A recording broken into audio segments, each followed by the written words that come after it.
Hey guys, welcome back to my channel. This is Harpreet Kaur. Hope you all are fine at your places. So guys, आज की इस video में मैं start करने वाली हूँ chapter number 3 of income tax, that is residence and tax liability. So first chapter मैं complete कर चुकी हूँ अपनी 2 वीडियोस में. अगर आपने वो वीडियोस नहीं देखी तो I have created playlist for that, you can check out in playlist. So start करते हैं अपना आज का chapter, residence and tax liability. So सबसे पहले जब हमने इनकम टैक्स हम पढ़ते हैं तो उसके अंदर हमें सबसे पहले ये पता होना चाहिए कि किसी भी पर्सन का टैक्स जब हम लगाते हैं तो वो किस इनकम पर लगाते हैं. वो हम लगाते हैं 5 इनकम्स पर. किसी भी पर्सन की हम 5 इनकम्स पर टैक्स लगाते हैं.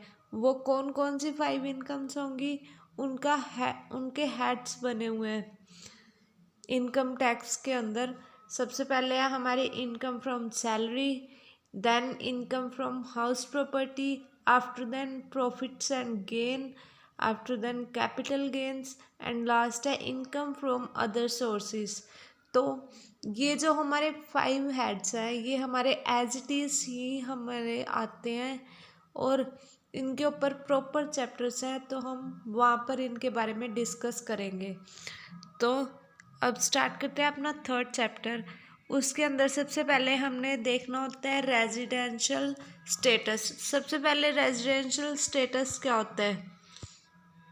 रेजिडेंशियल स्टेटस अगर हम अपनी लैंग्वेज में बात करें कि कोई पर्सन अगर किसी प्लेस पर रह रहा है तो वो क्या हुआ, उसका रेजिडेंस. लाइक अगर कोई बंदा इंडिया में रह रहा है तो वो कहाँ का रेजिडेंस है, इंडिया का. अगर वो बंदा कोई भी बंदा फॉरेन की किसी कंट्री में रह रहा है, लाइक ऑस्ट्रेलिया में रह रहा है, तो वो कहाँ का रेजिडेंस हुआ, ऑस्ट्रेलिया का. बट रेजिडेंस के लिए कुछ कंडीशंस होती हैं, अगर वो फुलफिल करे उन कंडीशंस को तभी वो माना जाता है कि वो वहाँ का रेजिडेंस है, कि वहाँ का वो सिटीजन है. ठीक है, तो वो हम यहाँ पे देखेंगे. सबसे पहले हम देख लेते हैं residential status. Residential status of a person means status which depends upon period of stay in India. ये हमें बताता है कि कितने पीरियड के लिए वो बंदा इंडिया में रहा, मैनेजमेंट या कंट्रोल. पर्सन, एक बार ध्यान रखना कि अगर हमें देखना होगी पर्सन इंडिया का है या नहीं है तो हम देखेंगे कि वो पर्सन कितने टाइम इंडिया में रहा, कितने डेज वो इंडिया में रहा. बट अगर हमें देखना हुआ बिजनेस का, किसी एचयूएफ का, किसी कंपनी का, ठीक है, तो हम क्या चेक करेंगे, उनका मैनेजमेंट कहाँ का है, इंडिया का या आउटसाइड इंडिया का. उनका कंट्रोल ऑफ बिजनेस कहाँ पे हो रहा है, इंडिया में या आउटसाइड इंडिया में. ठीक है. After then the scope of total income of an assessee along with his residential status is determined with reference to his residence in India in previous year. ये क्या बताता है कि अगर सबसे पहले तो हम ये चेक करते हैं कि वो बंदा जो जिसकी भी हम इनकम कैलकुलेट करेंगे इनकम टैक्स के लिए, इनकम टैक्स की तरफ से, मतलब कि उसके टैक्स इनकम के ऊपर टैक्स लगाने के लिए सबसे फर्स्ट थिंग हमारी ये आएगी कि हम ये चेक करेंगे कि वो बंदा जिसकी इनकम के ऊपर हम टैक्स लगाने वाले हैं वो रेजिडेंट कहाँ का है, इंडिया का या फिर आउटसाइड इंडिया का.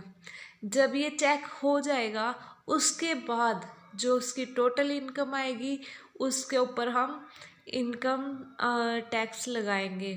ठीक है, तो ये हमने प्रीवियस चैप्टर में भी हम कर चुके हैं कि जो पर्सन इंडिया का होता है उसे कुछ एग्जम्पशंस मिली होती हैं इनकम टैक्स की तरह, मीन्स कि टैक्स पे करने पर. बट जो आउटसाइडर है, जो इंडिया का नहीं है, उसे वो एग्जम्पशंस नहीं मिलेंगी, उसे पूरा का पूरा टैक्स पे करना पड़ेगा. ठीक है। तो अब हम देखेंगे नेक्स्ट पॉइंट की तरफ बढ़ते हैं। एन इंडियन में बी नॉन रेजिडेंट और अ फॉरेन में be resident for income tax purpose. कोई भी इंडियन है वो नॉन रेजिडेंस भी हो सकता है और एक फॉरेनर रेजिडेंट भी हो सकता है इनकम टैक्स पर्पस के लिए। वो कैसे हो सकता है? वो ऐसे हो सकता है कि कोई बंदा इंडिया का सिटीजन है, ठीक है, मान लो वो इंडियन पर्सन है, आधार कार्ड उसका बना हुआ है, रहता तो वो इंडिया में था, उसका बर्थ भी इंडिया में हुआ था, लेकिन प्रीवियस ईयर में ही जब हमने उसकी इनकम कैलकुलेट करनी थी वो फॉरेन चला गया, ठीक है, और प्रीवियस ईयर पूरा वो फॉरेन में रहा, जितना टाइम इंडिया में होना चाहिए था वो इंडिया में नहीं रहा उतना टाइम, उससे ज़्यादा टाइम वो फॉरेन में रहा, ठीक है। तो वो बंदा उस टाइम क्या हो जाएगा, इंडियन इनकम टैक्स पर्पस के लिए वो हो जाएगा नॉन रेजिडेंट। और अगर इसी के अपोजिट कोई फॉरेन बंदा है जो फॉरेन का रेजिडेंट है और वो प्रीवियस ईयर में इंडिया में जितना टाइम एक रेजिडेंट को रहना चाहिए वो रह गया, तो वो क्या माना जाएगा, उस ईयर के लिए वो इंडिया का ही रेजिडेंट माना जाएगा, चाहे वो सिटीजन किसी और का। सिटीजनशिप अलग होती है और रेजिडेंट अलग होता है। रेजिडेंट होता है कितने टाइम रहा, और सिटीजनशिप होती है जो मतलब कि जैसे पीआर बोलो आप, जैसे बोलते हैं ना हमें तो कनाडा की पीआर मिल गई, हमें ऑस्ट्रेलिया की पीआर मिल गई, यानी कि हम वहाँ के सिटीजन बन गए। और जैसे ही बर्थ, जिसका बर्थ जहाँ पे होता है उसे वहाँ की सिटीजनशिप ऑलवेज मिल ही जाती है, ठीक है। तो सिटीजनशिप होती है कि वहाँ की कंट्री का वो बंदा है, और रेजिडेंट होता है कितने पीरियड के लिए रहा, ठीक है। अब देखते हैं रेजिडेंसी जो है ये वही आ गया ना, रेजिडेंसी जो है वो टाइम टू टाइम चेंज होती रहती है, लेकिन सिटीजनशिप सेम रहती है, बट आजकल चेंज हो जाती है क्योंकि जैसे किसी पर्सन का बर्थ इंडिया में हुआ है, इंडिया वाले ज़्यादातर फॉरेन में चले जाते हैं, तो वो वहाँ पर जाके ही अपनी पीआर वगैरह ले लेते हैं, तो वो वहाँ के सिटीज़न बन जाते हैं। बट अगर वो वहाँ की सिटीज़नशिप ले लेते हैं उसके बाद तो वो इंडिया की सिटीज़नशिप नहीं लेते, मोस्ट ऑफ द केसेस में ऐसे ही होता है। तो दैट मीन्स कि वो मतलब कि एक बार उन्हें जो वहाँ की सिटीज़नशिप मिल गई उसे वो चेंज नहीं करना चाहते, वो वैसे ही रखेंगे अपनी सिटीज़नशिप वहीं की रखेंगे। अब नेक्स्ट है, इफ़ वी चेक रेजिडेंसी हम कैसे चेक करते हैं ये मैं आपको पहले भी बता चुकी हूँ। अगर इंडिविजुअल किसी पर्सन की हमने चेक करनी है तो वो हम देखेंगे कि कितना पीरियड वो इंडिया में रहा। उसके बाद अगर हमने किसी कंपनी की या बिजनेस की हमें चेक करनी है तो हम उसके मैनेजमेंट एंड कंट्रोल को चेक करेंगे। अब इस वीडियो में हम देखने वाले हैं रेजिडेंसी हम चेक करेंगे इंडिविजुअल की। तो सबसे पहले इंडिविजुअल हमारे पास कितनी कैटेगरीज के होते हैं। इंडिविजुअल एक तो होगा हमारे पास रेजिडेंट एंड सेकंड होगा हमारे पास नॉन रेजिडेंट, ठीक है। रेजिडेंट भी हमारे पास दो तरीके से होगा, ऑर्डिनरी रेजिडेंट और नॉट ऑर्डिनरी रेजिडेंट। अब हमें ये कैसे पता चलेगा कि कोई इंडिविजुअल रेजिडेंट है या नॉन रेजिडेंट, या फिर ऑर्डिनरी रेजिडेंट है या फिर नॉट ऑर्डिनरी रेजिडेंट? उसके लिए हमारे पास कुछ कंडीशंस है। सबसे पहले आपको अपनी जो ये कंडीशंस हैं उन्हें अपने माइंड में अच्छे से सेट कर लो, ठीक है। जो मैं आपको बता रही हूँ उसको आप मतलब कि ऐसे सोचो कि ये रियलिटी आपके साथ हो रही है। तो अगर आप ऐसे सोचोगे ना तो आपको मीन्स कि कोई डिफ़िकल्टी नहीं आएगी इस इनकम टैक्स को कवर करने के लिए। तो सबसे पहले हम देखते हैं बेसिक कंडीशंस। बेसिक कंडीशंस हमारी क्या कहती हैं कि जो इंडिविजुअल है, कोई भी पर्सन है, वो स्टे एट लीस्ट 182 डेज और more in India in previous year, कि जो हमारा प्रीवियस ईयर है, ये कौन सा ईयर चल रहा है, 2021 मीन्स कि 21-22, ठीक है, 2021 एंड 22 चल रहा है। तो इसका तो इसका प्रीवियस ईयर हमारे पास कौन सा होगा? प्रीवियस ईयर हुआ हमारे पास 2021, ठीक है, ये वाला हमारा प्रीवियस ईयर है। तो बेसिक कंडीशन हमारी फर्स्ट कंडीशन हमें ये कहती है कि वो जो इंडिविजुअल है वो कम से कम 182 डेज प्रीवियस ईयर में, यानी कि 2022 में 2021 में कम से कम 182 डेज इंडिया में रहा हो, ठीक है। कंडीशन समझ में आई? कंडीशन हमारी क्या कहती है कि जो पर्सन है वो प्रीवियस ईयर में, प्रीवियस ईयर कौन सा था? 2021, उसमें कम से कम 182 डेज इंडिया में रहा हो। और सेकंड बेसिक कंडीशन जो है वो कहती है at least 60 days in previous year and stayed 365 days during 4 years preceding the previous year. क्या बोला है इस पॉइंट ने? सबसे पहले हम देख लेते हैं प्रीवियस ईयर हमारे पास कौन सा है, ये देख लो, यहाँ पे लिखा भी हुआ है। प्रीवियस ईयर है हमारे पास 2021, 2020 और 21, और उसके बाद 4 प्रीसीडिंग ईयर हमारे कौन से होंगे? 1920, 1819, आफ्टर देन 1718 एंड 1617। तो हमारी फर्स्ट कंडीशन तो ये कहती थी कि जो हमारा प्रीवियस ईयर है जो है 2020 और 21, इसके अंदर कम से कम वो बंदा 182 डेज इंडिया में रहा हो। सेकंड कंडीशन हमारी कहती है कि जो वो बंदा है वो प्रीवियस के प्रीसीडिंग, मतलब कि प्रीवियस पिछले से पिछले वाले 4 सालों में वो कम से कम 365 डेज इंडिया में रहा हो। और जो प्रीवियस ईयर है 2021, इसके अंदर वो कम से कम 60 डेज इंडिया में रहा हो, ठीक है। तो दो बातें होगी सेकंड कंडीशन के अंदर। फर्स्ट तो ये आ गई कि प्रीवियस से प्रीसीडिंग 4 years में 365 डेज वो इंडिया में रहा हो, और 2021 जो हमारा प्रीवियस ईयर है उसके अंदर कम से कम वो 60 डेज इंडिया में रहा हो। तो होप कि आपको ये 2 कंडीशन समझ में आ गई होंगी। अब अगर आप पढ़ेंगे तो आपको अच्छे से समझ में आ जाएंगी। अब ये तो थी हमारी बेसिक कंडीशंस, ठीक है। अगर कोई बंदा, सबसे पहले अगर कोई बंदा हमारी ये बेसिक की 2 कंडीशंस को फुलफिल कर देता है, ठीक है, बेसिक की 2 कंडीशन मीन्स कि बेसिक की 2 कंडीशंस हैं, उनमें से किसी एक को फुलफिल कर देता है तो वो बंदा माना जाएगा रेजिडेंट। अगर बेसिक कंडीशन में से किसी भी एक कंडीशन को वो फुलफिल करता है तो वो बंदा क्या माना जाएगा? रेजिडेंट। बेसिक कंडीशन तो क्या आती है, एक बार फिर से देख लो कि प्रीवियस ईयर में कम से कम वो बंदा है 182 डेज इंडिया में रहा हो, या फिर प्रीवियस ईयर में तो 60 डेज और प्रीवियस से पिछले वाले 4 सालों में 365 डेज इंडिया में रहा हो, ठीक है। इन दोनों में से अगर कोई एक कंडीशन फुलफिल हो जाती है तो वो बंदा इंडिया का रेजिडेंट माना जाता है।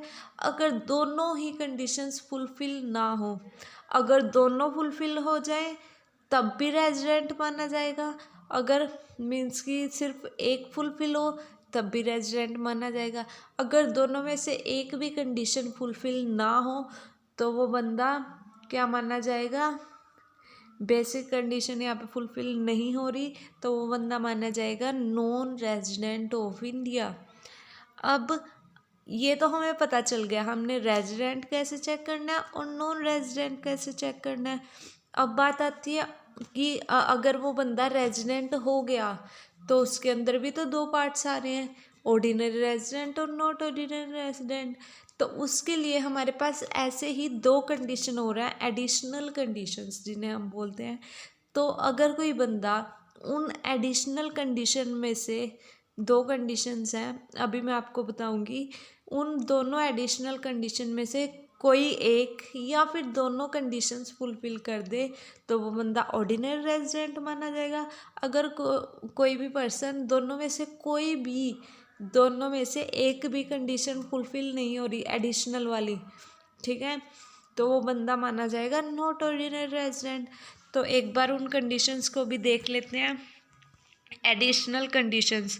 तो एडिशनल फर्स्ट कंडीशन हमारी क्या कहती है, एटलीस्ट 730 और 730 डेज और more in India in 7 preceding to the previous year. ठीक है, कि हमारा जो प्रीवियस ईयर था 2021 उससे पिछले वाले 7 साल, ये मैंने टोटल ईयर्स यहाँ पे लिखे हुए हैं, ये है हमारे टोटल 7 ईयर्स जो बनते हैं प्रीवियस से पिछले वाले 7 साल। इन 7 सालों में वो बंदा जो रेजिडेंट है, जो रेजिडेंट होगा उसी के लिए हम ये कंडीशंस चेक करेंगे। ठीक है, जो रेजिडेंट है वो पिछले 7 ईयर्स में, प्रीवियस से पिछले 7 ईयर में कम से कम 730 डेज इंडिया में रहा हो, या फिर इससे ज़्यादा भी रह सकता है, ये डिपेंड करेगा उसके ऊपर। ठीक है, अगर ज़्यादा रहा हो तो ऑब्वियस है कि ये कंडीशन हमारी फुलफ़िल हो ही गई। या फिर अगर ये कंडीशन नहीं फुलफ़िल करता तो हम सेकंड कंडीशन चेक कर लेते हैं। सेकंड कंडीशन में क्या होगा, resident in India for at least 2 out of 10 preceding year to the previous year. ये हमें क्या बोलती है कंडीशन, कि जो हमारे 10 प्रीसीडिंग प्रीवियस ईयर है, मतलब कि प्रीवियस ईयर जो था 2020 उससे पिछले वाले 10 साल। ठीक है, पिछले वाले 10 साल कौन से हो गए हमारे पास, ये जो मैंने लिखे हुए हैं यहाँ पे,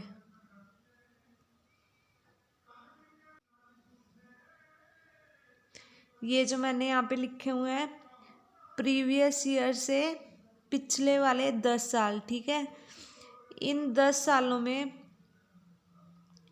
वो बंदा कम से कम 2 साल इंडिया का रेजिडेंट होना चाहिए। रेजिडेंट कैसे चेक करना था, बेसिक कंडीशंस जो थी हमारी दो, तो प्रीवियस से पिछले, मतलब कि प्रीवियस ईयर से पिछले 10 सालों में अगर वो 2 साल इंडिया का रेजिडेंट हुआ तो वो पर्सन हमारा क्या माना जाएगा, वो पर्सन हमारी कंडीशन जो है फुलफिल कर देगा और उस पर्सन को हम ऑर्डिनरी रेजिडेंट मान लेंगे। सॉरी। तो अब हम यहाँ पे देखेंगे,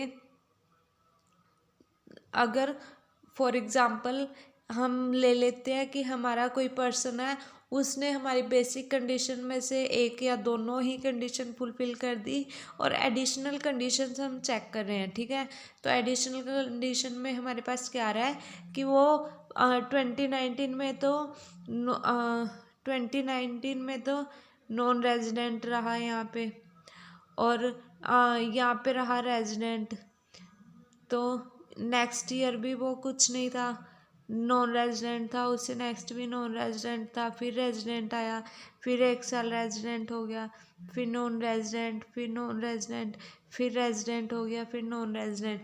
तो यहाँ पे हमने देखा कि वो हमारे पास कितने साल रेजिडेंट रहा, 1 2 3 4 ईयर्स रेजिडेंट हो गया। तो हमें बस चेक करना था कि वो प्रीवियस से प्रीसीडिंग 10 ईयर्स में कम से कम 2 बार रेजिडेंट होना चाहिए, और यहाँ पे हमारे पास कितनी बार हो गया रेजिडेंट, 4 बार। तो यानी कि वो उसने हमारी कंडीशन जो है वो फुलफिल कर दी, तो वो क्या माना जाएगा, ऑर्डिनरी रेजिडेंट। तो हमने देखी हमारी 4 कंडीशंस, 2 बेसिक और 2 एडिशनल। तो सबसे पहले हम देख लेते हैं, जो बंदा हमारी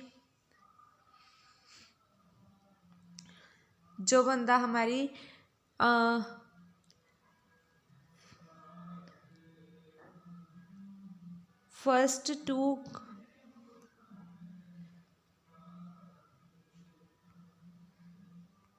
जो बंदा हमारी मतलब कि बेसिक की दो कंडीशन में से एक कंडीशन को फुलफिल करता है, वो बंदा कौन होता है? रेजिडेंट। और जो बंदा बेसिक की कंडीशन ही फुलफिल नहीं करता, वो कौन होता है? नॉन रेजिडेंट, जो बेसिक कंडीशंस को फुलफिल नहीं करता। अब हमारे पास आते हैं एडिशनल। फिर हम अगर कोई बंदा रेजिडेंट हो जाता है तो उसके लिए हम चेक करते हैं एडिशनल कंडीशंस। तो जो बंदा हमारी एडिशनल कंडीशंस को फुलफिल करता है, उसे एडिशनल कंडीशन में से भी कोई एक फुलफिल कर दे, जरूरी नहीं है कि वो दोनों ही फुलफिल करे, दोनों में से कोई एक फुलफिल कर दे तो वो बंदा माना जाएगा ऑर्डिनरी रेजिडेंट। और अगर दोनों एडिशनल कंडीशन में से एक भी कंडीशन फुलफिल ना हो तो वो बंदा माना जाएगा नॉट ऑर्डिनरी रेजिडेंट। तो ये तो था हमारी रेजिडेंसी, हमने किसी पर्सन की कैसे चेक करनी है। तो अब हम आगे बात करते हैं इसकी कुछ रूल्स की तरफ। जब हम ये चेक करेंगे तो इसके कुछ रूल्स हैं। तो रूल्स बहुत सिंपल है। सबसे पहले जो प्रीवियस ईयर जिसके अंदर भी हम बंदे की किसी भी पर्सन की रेजिडेंसी चेक करेंगे ना, उसके अंदर हम जो हमारा डे ऑफ अराइवल और डे ऑफ डिपार्चर। अराइवल क्या होता है? मतलब कि जैसे कोई पर्सन इंडिया से बाहर जा रहा है, फ्लाइट से ही जाएगा ऑब्वियस है, तो वो अगर इंडिया से बाहर जा रहा है, कोई भी डेट ले लो, 29 जनवरी 2020 को, ठीक है, तो उस डे को, और अगर वो वापस आ रहे हैं 30 मार्च 2020 को, ठीक है, गया 29 जनवरी को और आया 30 मार्च को, तो जो 29 जनवरी का और 30 वाला डे है, यानी कि जिस दिन वो गया यहाँ से एरोप्लेन में बैठा और जिस दिन वो एरोप्लेन से उतरा, ठीक है, वो दोनों दिन हम किस में काउंट करेंगे? अपने ही इस ईयर में काउंट करेंगे, ठीक है। लाइक अगर हमने कैलकुलेशन करनी थी बेसिक कंडीशन की, उसमें क्या था फर्स्ट कि वो 182 प्रीवियस ईयर में 182 डेज इंडिया में रहा हो, तो उसमें जो ये 2 डेज हैं वो भी हमारे उसी के अंदर काउंट होंगे, ठीक है। यानी कि डे ऑफ अराइवल और डे ऑफ डिपार्चर हमारा कहाँ पे काउंट होगा? जो हमारे टोटल डेज ईयर के काउंट हो रहे होंगे कि वो इंडिया में ही रहा है उन 2 डेज को। उसके बाद not necessary to stay continuously. ये नेसेसरी नहीं है कि जो पर्सन है वो लगातार 182 डेज इंडिया में रहा हो। ऐसा हो सकता है फर्स्ट मंथ में 2 डेज रहा हो, सेकंड मंथ में 20, देन 18 डे रहा हो, देन 16 डे रहा हो सकता है, मतलब कि बीच बीच में अलग अलग डेज भी रह सकता है, कभी चला गया कभी आ गया। ऐसे भी जितने हमें पूरे ईयर के कैलकुलेट करने हैं, ये कहीं कंपल्शन नहीं है कि वो कंटिन्यूसली रहा हो। उसके बाद not necessary to stay at से, ये भी कोई नेसेसरी नहीं है कि वो एक ही जगह पे रहा हो। ऐसा भी हो सकता है कि फर्स्ट डे वो दिल्ली में रहा हो, फर्स्ट वीक वो दिल्ली में रहा हो, आफ्टर दैन मुंबई, फिर हरियाणा, फिर चंडीगढ़, कहीं भी रह सकता है वो, ठीक है। किसी भी प्लेस पर हो, किसी भी टाइम हो, मतलब कि ईयर के किसी भी टाइम हो, प्रीवियस ईयर या फिर जोन सी भी कंडीशन हम देख रहे हैं। उसके बाद आ जाते हैं इसकी एग्जाम्पशंस के ऊपर। तो एग्जाम्पशंस क्या कहती हैं?